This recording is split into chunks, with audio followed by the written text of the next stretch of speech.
अस्सलाम वालेकुम। Last class में हमने इन्फिनिट सीरीज का टॉपिक शुरू किया था, जिसमें हमने डेफिनेशन देखी थी कि इन्फिनिट सीरीज क्या होती है। कि सीक्वेंस की टर्म्स को जस्ट सिंपली ऐड कर दें तो आप उसे सीरीज कहते हैं। और सीरीज की कन्वर्जेंस और डाइवर्जेंस का क्या मतलब होता है। सीरीज की कन्वर्जेंस और डाइवर्जेंस एक स्पेशल टाइप के सीक्वेंस की कन्वर्जेंस और डाइवर्जेंस पे डिपेंड करती है, जिसको हम सीक्वेंस ऑफ पार्शियल सम्स कहते हैं। यानी ये जो एस एन लिखा हुआ है, S n is equal to sum of first n terms, इसको हम कहते हैं nth partial sum of the series. अगर ये सीक्वेंस बीइंग अ सीक्वेंस, जैसे मतलब कि हम सीक्वेंस की कन्वर्जेंस देखते हैं, ये सीक्वेंस किस तरह से चलेगा। S1 first term, S2 sum of two terms, S3 sum of first three terms and so on. Sn is the sum of first n terms and so on. ये इस तरह से चलता जा रहा है सीक्वेंस। अगर ये सीक्वेंस किसी नंबर s को कन्वर्ज कर रहा है तो हम कहेंगे कि हमारी सीरीज भी कन्वर्जेंट है। और अगर ये नंबर किसी अगर ये नंबर सीक्वेंस डाइवर्ज कर रहा है तो हम कहेंगे कि हमारी ओरिजिनल सीरीज भी डाइवर्ज कर रही है। राइट। सो सीक्वेंस सीरीज की जो कन्वर्जेंस और डाइवर्जेंस है, वो इस तरह से सीक्वेंस की ही कन्वर्जेंस और डाइवर्जेंस को यूज की डेफिनेशन को यूज करने से हम डिफाइन करवा सकते हैं। फिर एक और इम्पोर्टेंट थ्योरम है जो कि प्राइमरी थ्योरम्स में आता है, कि वो थ्योरम ये स्टेट करता है कि अगर एक सीरीज कन्वर्जेंट है तो उसकी nth टर्म की लिमिट 0 होगी। इस थ्योरम का हमने प्रूफ देखा था, इसका कन्वर्स भी देखा था हमने। इसको हम डाइवर्जेंट टेस्ट भी कहते हैं। यानी जब भी आपने किसी सीरीज की कन्वर्जेंस या डाइवर्जेंस को चेक करना है तो सबसे पहले बेसिक जो टेस्ट है वो आप करके देख लें, आसान सा टेस्ट। आप उस सीरीज की nth टर्म दे लें और ये देखें कि क्या उसकी nth टर्म जो है वो 0 को अप्रोच कर रही है या नहीं। यानी ये जो थ्योरम है, इसका कंट्रा पॉजिटिव क्या होगा। If limit a n is not 0 then the series diverges. तो अगर पहले नंबर पे ही आपका लिमिट ए एन 0 ना हो तो आप डायरेक्टली वहां से कंक्लूड कर सकते हैं कि सीरीज आपकी डाइवर्जेंट है। यानी डाइवर्जेंट टेस्ट इसका नाम इसलिए है कि सीरीज की डाइवर्जेंस को चेक करने का सबसे प्राइमरी तरीका, सबसे आसान तरीका है ये। तो लेकिन अगर आपका ए एन की लिमिट 0 आ जाए तो फिर आप सीरीज की कन्वर्जेंस या डाइवर्जेंस के बारे में कुछ नहीं कह सकते, क्योंकि ये थ्योरम ये कहता है कि सीरीज अगर कन्वर्ज करती है तो लिमिट ए एन 0 है। अगर लिमिट ए एन 0 है तो फिर आपको सीरीज की कन्वर्जेंस डाइवर्जेंस का कुछ नहीं पता, क्योंकि इसका कन्वर्स होल्ड नहीं करता। वो आपको इस एग्जांपल से पता चल रहा है। आगे है जी Cauchy's general principle of convergence. आगे हमने इस चैप्टर में मेनली हम सीरीज की कन्वर्जेंस डाइवर्जेंस को डील करने लगे हैं। हम वो तरीके देखेंगे जिनके जरिए से हम सीरीज की कन्वर्जेंस या डाइवर्जेंस को चेक कर सकते हैं। तो मुख्तलिफ तरह के तरीके होंगे।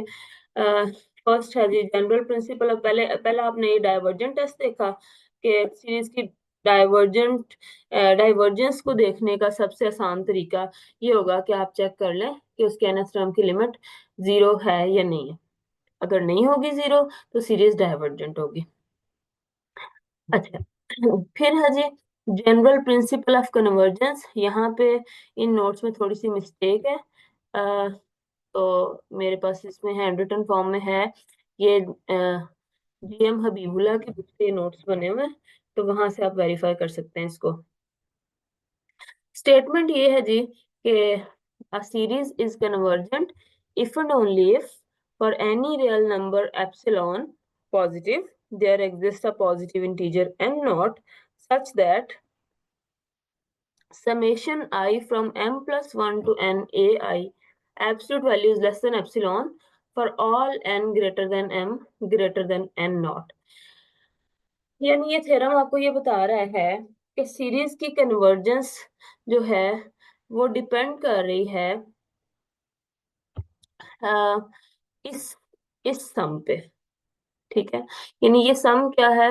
ये सम आपको ये बता रहा है कि आपको हमेशा जब भी सीरीज आपकी कन्वर्ज करेगी आपको हमेशा एक ऐसा नंबर मिल जाएगा, एक ऐसा इंडेक्स मिल जाएगा सीरीज में, जिससे आगे आने वाली सारी टर्म्स जो हैं n greater than m greater than this index, सारी टर्म्स का जो सम है from m+1 to n ai, वो उस सम को आप जितना छोटा चाहें देख सकते हैं।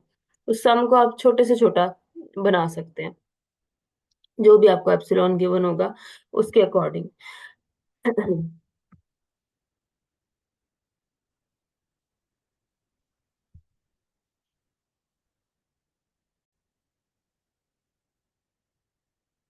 तो ये स्टेटमेंट हमें क्या कह रही है?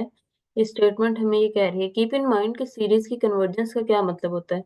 सीरीज की कन्वर्जेंस का ये मतलब होता है कि जैसे जैसे आप टर्म्स को ऐड करते जाएं, मजीद और मजीद टर्म्स को ऐड करते जाएं, आपका जो टोटल सम है वो किसी एक पर्टिकुलर नंबर को अप्रोच कर रहा हो, उस पर्टिकुलर नंबर से एक्सीड ना कर रहा हो।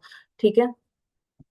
अब ये थ्योरम हमें एक वे बताता है कन्वर्जेंस को चेक करने का, बजाय इसके कि हम सारी सीरीज की के सम को देखें। ये थ्योरम हमें ये बताता है कि जब भी आप कोई ऐसा पॉइंट सीक्वेंस में फाइंड आउट कर सकें, कोई ऐसा point n naught find out कर सकें, सच दैट जब कभी आप उस एन नॉट से आगे दो पॉइंट्स एम और एन लेते हैं, तो टर्म्स का सम फ्रॉम m+1 to n, या यानी जिसको जिसको आप टेल सम भी कह सकते हैं, तो ये जो टेल सम होगा ये स्मॉलर देन एप्सिलॉन होगा। इसका मतलब ये कि जैसे जैसे हम सीरीज में आगे जाते जा रहे हैं, जो एडिशनल टर्म्स हैं वो टोटल सम में कम से कम कंट्रीब्यूट कर रही हैं।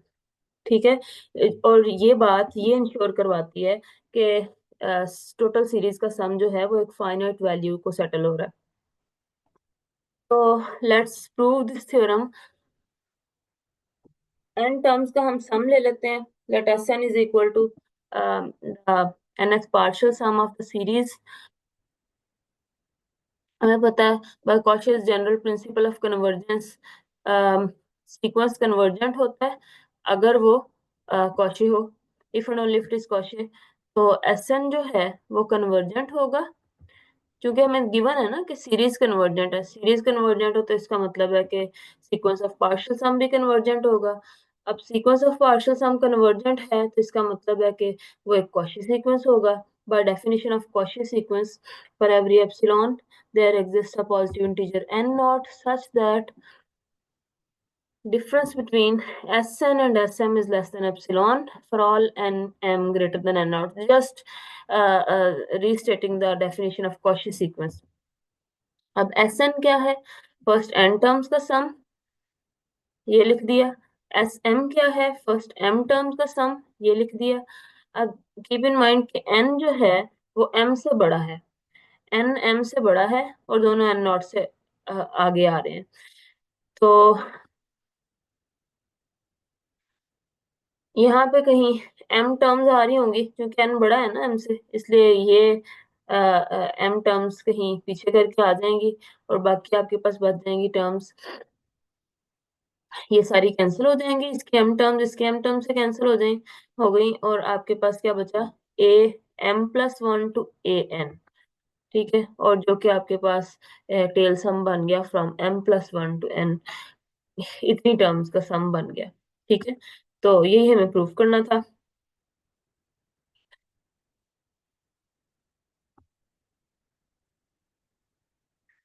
फिर आगे है जी एक एग्जांपल, जिसमें ज्योमेट्रिक सीरीज की कन्वर्जेंस बताई हुई है। ये जब हमने कैलकुलस में पढ़ा था सीरीज का टॉपिक, तो हमने ये सारी चीजें प्रूव की थी। 1/n हार्मोनिक सीरीज की कन्वर्जन डाइवर्जेंस हमने चेक की थी, उसका प्रूफ किया था। ज्योमेट्रिक सीरीज की को डिटेल से हमने प्रूव किया था कि ज्योमेट्रिक सीरीज कब कन्वर्ज करती है, पार्शियल सम्स का सीक्वेंस लेके चेक किया था। और ये सारी बातें हमने प्रूव की थी। इसको हम यहाँ पे रीस्टेट कर रहे हैं सिर्फ ताकि जरा रिवाइज हो जाए और आगे हम यूज कर सकें इन बातों को। ये बातें आपने सारी चीजें जो हमने प्रूफ वहां पे किए थे उनको रिकॉल कर लेना लाजमी।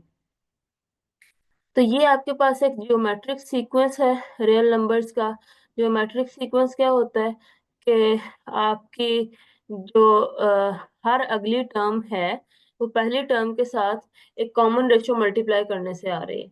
यानी या इन अदर वर्ड्स आप ये कह सकते हैं कि आप अगली टर्म को पिछली से डिवाइड करेंगे तो आपके पास जो रेशियो होगी वो सारी टर्म्स में कॉमन होगी। जिस अगली टर्म को पिछली टर्म से डिवाइड करेंगे आपके पास एक कॉमन रेशियो आर आ रही होगी।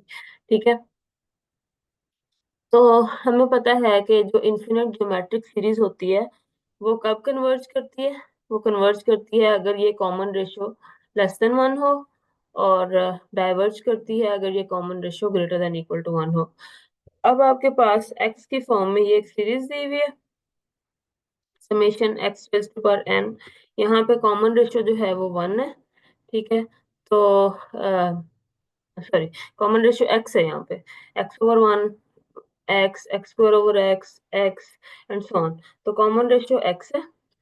तो इट मीन्स के आपकी सीरीज जो है वो कन्वर्जेंट होगी one over one minus x को अगर x mod less than one हो, और डाइवर्जेंट होगी अगर x mod greater than equal to one हो। आगे थ्योरम है जी, आसान सा छोटा सा थ्योरम है। Let this be an infinite series of non-negative terms and let Sn be a sequence of its partial sums. Then this series is convergent if Sn is bounded and it diverges if Sn is unbounded. अब हम deal करने लगे हैं यहाँ से onward, हम ऐसी series को डील करने लगे हैं जिसमें टर्म्स सारी नॉन नेगेटिव है। ठीक है। ऐसी सीरीज, यानी ये एक ऐसी सीरीज है जिसमें A1 A2 A3 and so on AN, ये सारी टर्म्स नॉन नेगेटिव टर्म्स हैं, कोई भी टर्म नेगेटिव नहीं है इनमें। ठीक है। तो ये ऐसी सीरीज के लिए बातें होंगी अब। अगर ये आपके पास नॉन नेगेटिव टर्म्स की सीरीज है और Sn आपके पास इसके पार्शियल सम्स का सीक्वेंस है, तो हमारी ये सीरीज कन्वर्जेंट होगी अगर Sn बाउंडेड हो, और डाइवर्जेंट होगी अगर Sn अनबाउंडेड हो। ठीक है। यानी सीरीज की कन्वर्जेंस या डाइवर्जेंस सीक्वेंस ऑफ पार्शियल सम की के बाउंडेड या अनबाउंडेड होने पर डिपेंड कर रहा है। So let's come towards the proof. सारी टर्म्स नॉन नेगेटिव हैं सीरीज की। सो an is greater than equal to 0 for all n greater than equal to 0. Sn is the sum of first n terms. We can write Sn as an plus sum of first n minus 1 terms. चूंकि an जो है वो non negative है, लिहाजा यहाँ पे हम replace कर सकते हैं इसको greater than equal to zero से, और we can say Sn is greater than equal to Sn minus one. तो सीक्वेंस Sn जो है, इससे क्या पता चला, ये ग्रेटर देन इक्वल टू भी आएगा यहाँ पे। इससे क्या पता चला कि ये जो सीक्वेंस Sn है ये मोनोटोनिकली इंक्रीजिंग सीक्वेंस है। ठीक है। और मोनोटोनिकली इंक्रीजिंग सीक्वेंस है, तो बाय मोनोटोन कन्वर्जेंस थ्योरम ये कब कन्वर्ज करेगा, अगर ये बाउंडेड होगा। हमने मोनोटोन कन्वर्जेंस थ्योरम में यही पढ़ा था कि monotonic sequence is convergent if and only if it is bounded. तो ये भी सीक्वेंस जो है ये चूंकि मोनोटोन सीक्वेंस है, लिहाजा ये कन्वर्ज करेगा अगर ये बाउंडेड होगा, और डाइवर्ज करेगा अगर ये अनबाउंडेड होगा। तो it means we know that series कब कन्वर्ज करती है, सीरीज तब कन्वर्ज करती है अगर उसके पार्शियल सम्स का सीक्वेंस कन्वर्जेंट हो, और डाइवर्ज करती है अगर उसके पार्शियल सम्स का सीक्वेंस डाइवर्जेंट हो। लिहाजा इस बात से हम कंक्लूड कर सकते हैं कि ये सीरीज कन्वर्जेंट होगी अगर Sn बाउंडेड होगा, डाइवर्जेंट होगी अगर Sn अनबाउंडेड होगा। लिहाजा ये आपका प्रूफ कंप्लीट हो गया। उसके बाद है जी एक टेस्ट जिसको हम कहते हैं यूजुअली कंपैरिजन टेस्ट या बेसिक कंपैरिजन टेस्ट भी उसे कहते हैं। अ, इसमें आप क्या करते हैं, अगेन नॉन नेगेटिव टर्म्स की सीरीज के ऊपर ये अप्लाई होता है, और ये हमें बताता है किसी सीरीज की कन्वर्जेंस या डाइवर्जेंस को चेक करने का एक तरीका है। Suppose there are two infinite series an and bn such that an and bn are both non-negative terms or positive term series. Also suppose that for a fixed positive number lambda and a positive integer k, a n is less than lambda times b n. Lambda कोई भी real number है, और दो series थी आपके पास, positive term series है, और उनके दरमियान रिलेशन ये है कि ए एन जो है वो लेस देन है लैम्डा टाइम्स बी एन से for all n greater than equal to k, some के। ये रिलेशनशिप इनमें दिया हुआ है। Then you have to prove series a n is convergent if series bn convergent and bn diverges if series an diverges। Simple terms में हम यूं कहते होते हैं कि अगर आप ये रिलेशनशिप बना लें दो सीरीज के दरमियान, तो अगर अगर तो बड़ी वाली सीरीज कन्वर्ज करेगी तो छोटी वाली सीरीज लाजमी कन्वर्ज करेगी। अगर छोटे वाली सीरीज डाइवर्ज करेगी तो बड़े वाली सीरीज लाजमी डाइवर्ज करेगी। ये होता है कंपैरिजन टेस्ट। इसकी मिसाल, एक सादा सी टिपिकल सी मिसाल यूं हम देते होते हैं कि जैसे कोई चीज बनाई है आपने, फर्ज करिए सालन बनाया है, तो सालन में से आप अगर एक चम्मच से टेस्ट कर रहे हैं और वो सालन खराब हो गया है, तो इसका मतलब कि आपका पूरा सालन ही, पूरी देगची वाला सालन ही खराब है। अगर थोड़ा सा खराब हो गया है, तो इसका मतलब पूरी देगची खराब है ना। तो यही मिसाल इस बात की है कि अगर छोटी वाली सीरीज डाइवर्ज करेगी, अगर छोटी वाली सीरीज डाइवर्ज करेगी तो बड़ी वाली भी डाइवर्ज करेगी। ठीक है, और अगर बड़ी वाली कन्वर्ज करेगी तो छोटी वाली लाजमी कन्वर्ज करेगी। इससे उम्मीद है कि आपको इस मिसाल से ये इनका रिलेशनशिप याद रहेगा। अच्छा, अम, सबसे पहले तो हमने इसका प्रूफ करना है कि हम प्रूफ किस तरह से करेंगे इस बात को। सपोज दैट सीरीज, दो बातें हैं ना, तो हम पहली बात सपोज कर लेते हैं।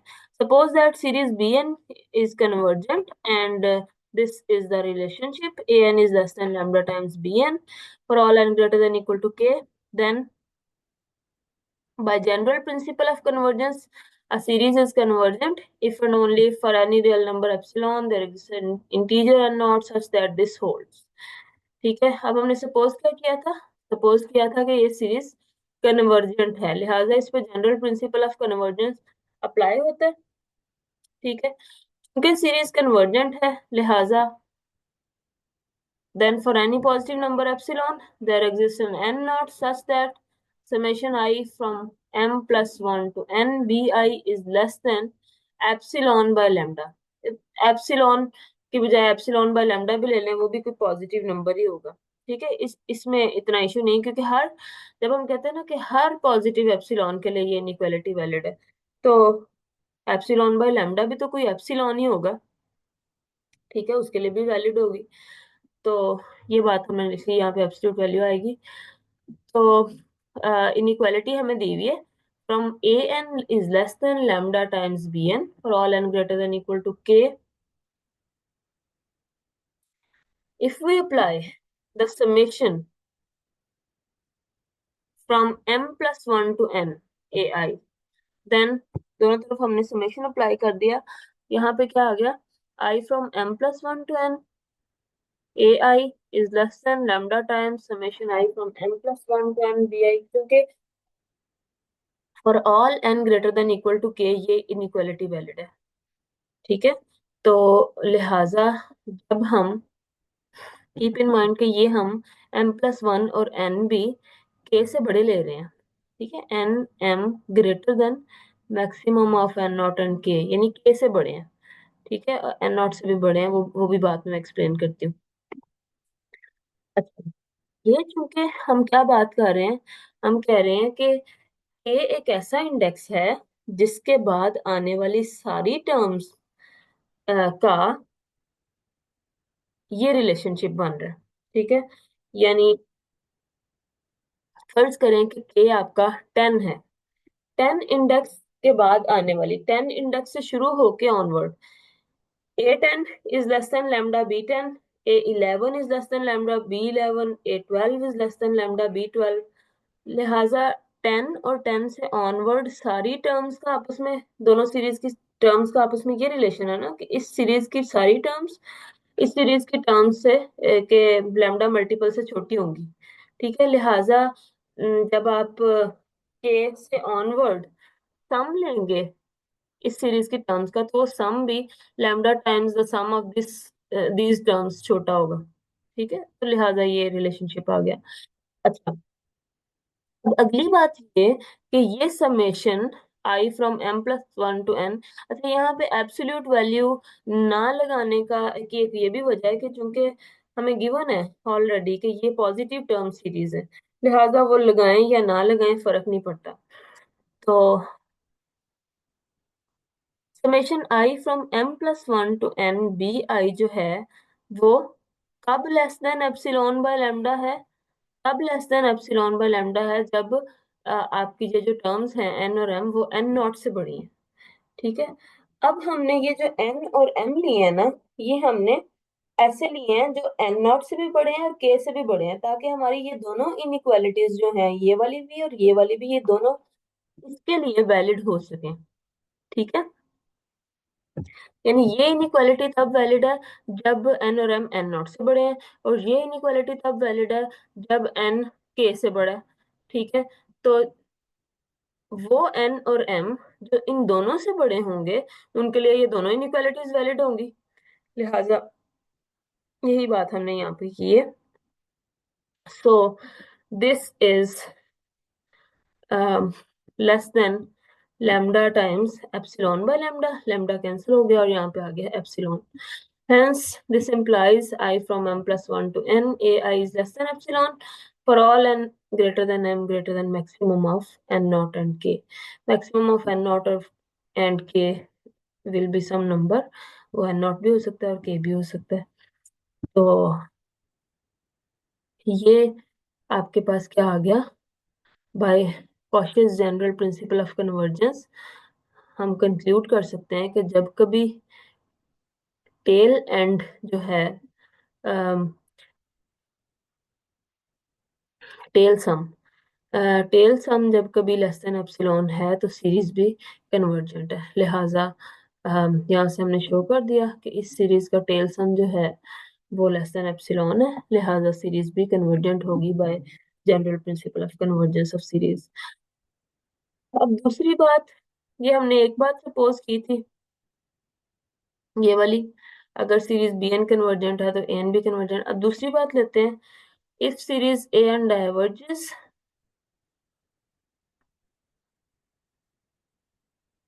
then what happens? Now suppose series an is divergent। Series an अगर डाइवर्जेंट है तो अम, अभी जो हमने पहले थ्योरम किया था जिसमें हमारे पास नॉन नेगेटिव टर्म्स थी, series non negative term series थी, और उसमें हम ये कह रहे थे कि सीरीज की कन्वर्जेंस या डाइवर्जेंस सीक्वेंस ऑफ पार्शियल सम के बाउंडेड या अनबाउंडेड होने पर डिपेंड कर रही है। तो वहां से हम ये कह सकते हैं कि जब भी सीरीज डाइवर्जेंट है तो पार्शियल सम्स का सीक्वेंस जो है वो अनबाउंडेड होगा। ठीक है, इसका क्या मतलब हुआ कि टर्म्स का सम जो है वो इंडेफिनेटली ग्रो कर रहा है। So in other words, for any large number we can always find a point in the sequence where the sum exceeds that number। जब हम कह रहे हैं कि n टर्म्स का सम जो है वो अनबाउंडेड हो गया है, तो मतलब जितनी ज्यादा टर्म्स ऐड करी जा रहे हैं, जो टर्म्स का सम है वो एक्सीड करी जा रहा है। ठीक है, तो इसी बात को हम यूं देख सकते हैं, this implies that there exists a positive real number beta such that for sufficiently large n and nem we have summation tail sum ai is greater than that lambda beta।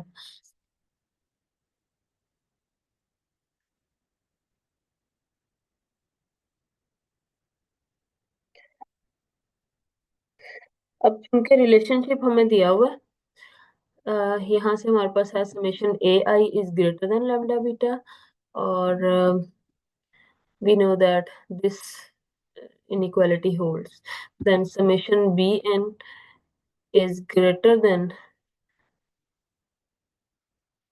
1 over lambda times this, and this is greater than lambda beta. उठ गया, lambda lambda से cancel हो गया, तो ये आ गया ए आई greater than beta. तो यहाँ से हमें क्या पता चला कि ये जो सीरीज थी बी आई वाली, उसका भी टेल सम किसी बीटा से एक्सीड कर रहा है। ठीक है, जो भी आप बीटा दे देंगे ना, एक वक्त आएगा कि वो जितनी आप कुछ ज्यादा टर्म्स ऐड करेंगे वो सम बीटा से एक्सीड कर जाएगा। ठीक है, लिहाजा ये बात क्या बताती है कि सीरीज जो है, ये सीरीज जो है ये डाइवर्जेंट है। तो यही हमें प्रूव करना था कि जब कभी अ, छोटे वाली सीरीज डाइवर्जेंट है तो बड़ी सीरीज भी डाइवर्जेंट है। So this is the proof of basic comparison test.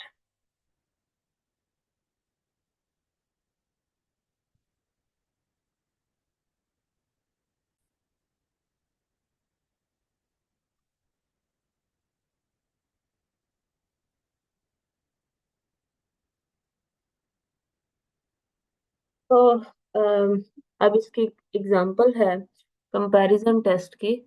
आप किसी भी सीरीज की कन्वर्जेंस और डाइवर्जेंस को कंपैरिजन टेस्ट से किस तरह से चेक कर सकते हैं। आपको एक गेस सीरीज चाहिए होगी हमेशा, यानी यहाँ पे ये जो एग्जांपल है, इसमें आपको सीरीज क्वेश्चन आपको ये है कि check whether the series 1/√n is convergent और डाइवर्जेंट। ये आपका क्वेश्चन है, आपने इस सीरीज को चेक करना है। तो इसके लिए आपको आपने एक गेस सीरीज बनानी होगी। गेस सीरीज ऐसी होगी, यानी आपने कोई रिलेशनशिप बनाना है दो सीरीज में। जैसे अभी आपने देखा ना कि क्या रिलेशनशिप था। हम कह रहे थे कि अगर बड़ी सीरीज कन्वर्जेंट होगी तो छोटी भी कन्वर्जेंट होगी, अगर छोटी डाइवर्जेंट होगी तो बड़ी भी डाइवर्जेंट होगी। तो कुछ स्टैंडर्ड टाइप की सीरीज होती हैं, जैसे हार्मोनिक सीरीज हो गई, पी सीरीज हो गई, जिनकी कन्वर्जेंस और डाइवर्जेंस का हमें क्लियरली पता होता है। तो उस टाइप की सीरीज यूजुअली हम इमेजिन कर लेते हैं और उनका रिलेशनशिप बना लेते हैं अपनी गिवन सीरीज से। और फिर हम कहते हैं कि बाय बेसिक कंपैरिजन टेस्ट देखें जी, छोटी डाइवर्ज कर रही है तो बड़ी भी डाइवर्ज करेगी। तो ये देखें अब किस तरह से किया है। अम, कह रहे हैं जी कि for all n greater than equal to one, n चूंकि greater than equal to square root n होता है, अगर इनके रेसिप्रोकल्स ले लिए जाएं, 1/n is less than equal to 1/√n। 1/√n आपकी गिवन वाली सीरीज है ना, समेशन 1/√n। और आपने एक सीरीज का रिलेशनशिप बना लिया, हार्मोनिक सीरीज का समेशन 1/n का। ठीक है, तो अब रिलेशनशिप देखें क्या है कि a n is less than equal to b n. ये आपकी गिवन सीरीज है, 1/n सीरीज लेस देन इक्वल टू है 1/√n से। तो चूंकि ये हार्मोनिक सीरीज है, ये छोटी है इससे, इसकी हर टर्म इससे छोटी है, ये सीरीज डाइवर्जेंट है, तो लिहाजा ये बड़ी वाली सीरीज भी डाइवर्जेंट होगी बाय बेसिक कंपैरिजन टेस्ट। ये बहुत आसान होता है, लेकिन थोड़ा सा आपको क्लेवरली अपनी सीरीज जो गेस्ट सीरीज है उसको देखना पड़ता है। वरना जब आपको गेस्ट सीरीज मिल जाती है, फिर आपका एक लाइन का काम है चेक करना, कंपैरिजन टेस्ट अप्लाई करना। अच्छा जी, अब आगे पी सीरीज जिसकी मैं बात कर रही थी, अ, उसका एक प्रूफ है। 1/n पर पी यूजुअली लिखा हुआ है, उन्होंने अल्फा लिखा हुआ है, कहते हैं इसको पी सीरीज ही है। तो ये फिर एग्जांपल है, सीरीज 1/n पर alpha is convergent if alpha is greater than 1 and divergent if alpha is less than equal to 1। ठीक है, अब इसमें सारी सीरीज आ जाती हैं, 1/n2, 1/n3, 1/n4, जो भी पावर हो अल्फा की। हमें पता है कि ये कन्वर्जेंट होगी अगर अल्फा ग्रेटर देन 1 होगा, और डाइवर्जेंट होगी अगर alpha less than equal to 1 होगा।